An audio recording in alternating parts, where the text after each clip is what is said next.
There is a reason that Jack Reacher has sold over 100 million copies. We don't just read these books for the violence. We read them for something called competence porn, the satisfaction of watching one highly skilled expert dismantle a corrupt system piece by piece. But how do you actually structure that satisfaction? Well, my name is Jason Hamilton. I'm a fantasy author and the most obsessed person I know when it comes to storytelling mechanics, even if it's not fantasy. I recently did a deep dive into the vigilante justice genre, taking actual bestsellers with over 1,000 reviews and a 4.5-star average, and picking them apart scene by scene with the help of AI.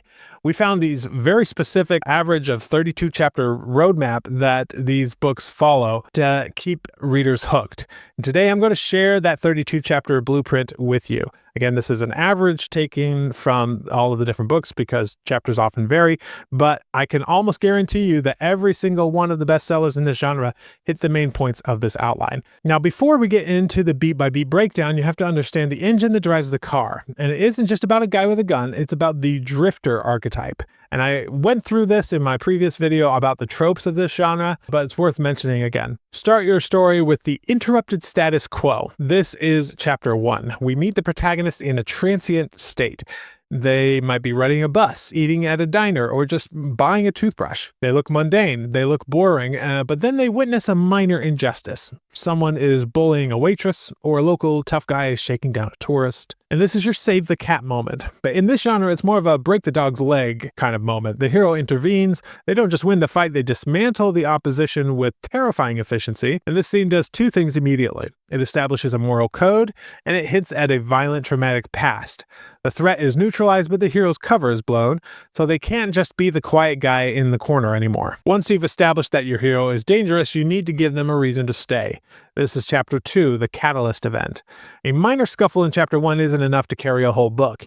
You need a tragedy, like a murder, a kidnapping, or a terrorist act that occurs. And this act shatters the local peace. Often, this is where the hero actually gets framed for the crime, or a friend from their past is the victim.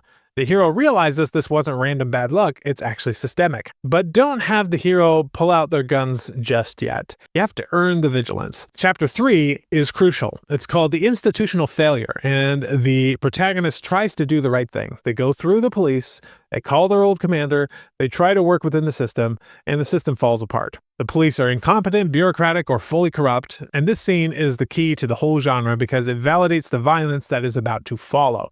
We need to see that the legal route is dead so we can cheer when the hero goes off book. Now that the law is useless, we hit chapter 4, the decision point. The hero has a choice. They can pack their bags and leave town, or they can stay and burn it all down. Usually a token from the victim or a flashback triggers them and they decide to cross the threshold. They secure a base of operations like a cheap motel or an abandoned warehouse, and the real story begins. This leads us into what I call competence porn, and this is chapter 5. The hero doesn't just ask around, they use specialized tradecraft. They isolate a low-level thug and interrogate them. And not nicely. The thug spills a name or a location, expanding the scope from a local crime to a massive conspiracy. But you can't just have the hero steamroll everyone. You need tension. And that comes in chapter 6 with The Law Closes In. This is a specific trope to the genre. You introduce a detective who is good at their job but doesn't really know the full story. They find evidence linking your hero to the crime. And now you have a triangle of conflict, the hero versus the villain versus the police. If your hero is just a killing machine, they become boring. So you need chapter 7, the B-story connection. The protagonist connects with an ally, like a surviving victim, a love interest, or a kid. This person represents the innocence that the hero is fighting to protect. It shows the hero's softer side, and it raises the stakes because now the hero has something to lose other than their own life. Without this, you don't have a story, you just have a sort of technical manual on how to hurt people. And this brief moment of quiet is usually followed by chapter 8, where the shadow reaches out. The bad guy finds out someone is poking around, they don't panic, and they send a cleaner, and this establishes the villain as a credible threat. Then comes chapter 9, the ambush. This is your first pinch point. The hero follows a lead, thinks they're clever, and walks right into a trap. They get beaten up, they barely escape, and this is vital because it proves the hero isn't invincible. They grab a clue during the escape, but they pay for it in blood. We are roughly 1/3 of the way through the book, and the hero is hurt. Chapter 10 is tending wounds. Rambo stitching up his own arm is a cliche because it works. While they recover, they analyze the clue they stole.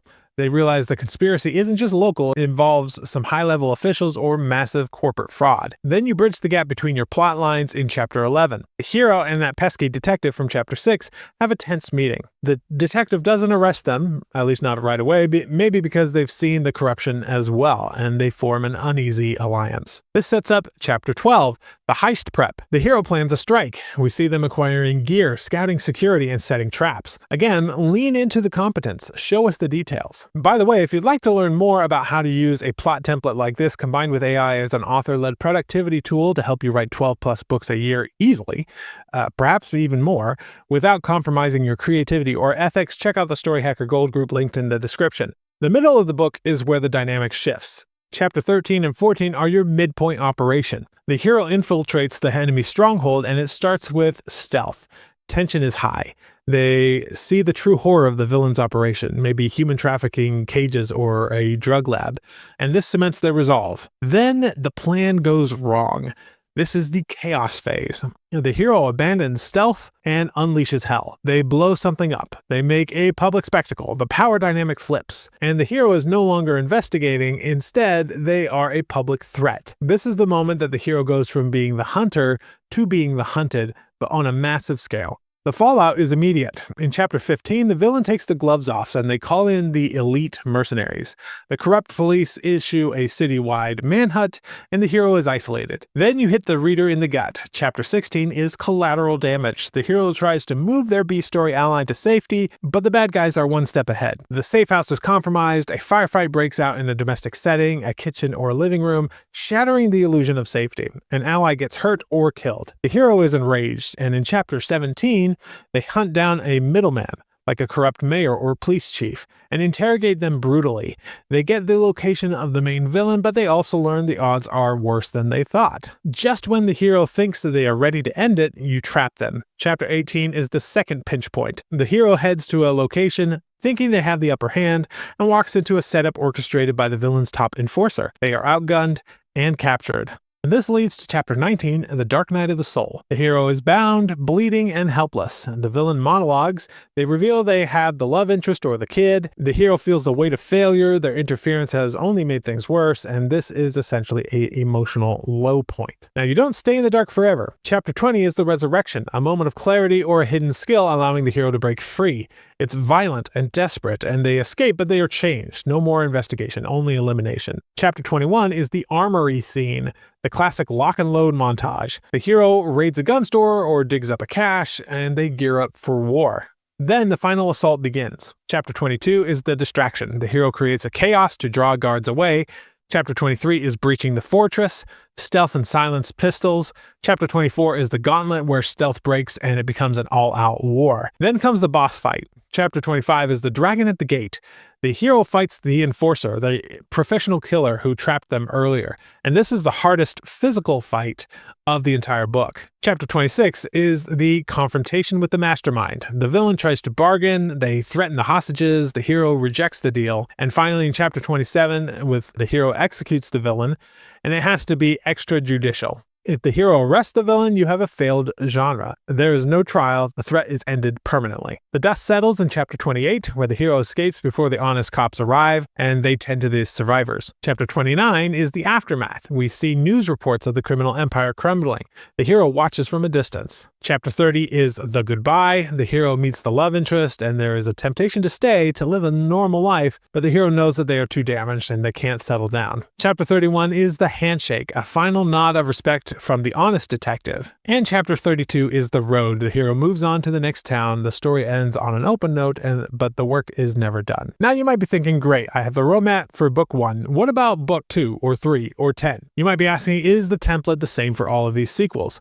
And the answer is mostly yes, but there are crucial shifts you need to make for a sequel. If you try to force a sequel into an origin story mold, it feels a little weird. So first, the inciting incident changes. In book 1, it's often a personal tragedy. In sequels, it's usually the trouble finds them. The hero is just minding their business, or bad things happen in front of them, or the past comes knocking. meaning like an old enemy returns or something like that. Second, move the armory scene up. In book 1, it takes 20 chapters or so for the hero to fully embrace their lethal nature.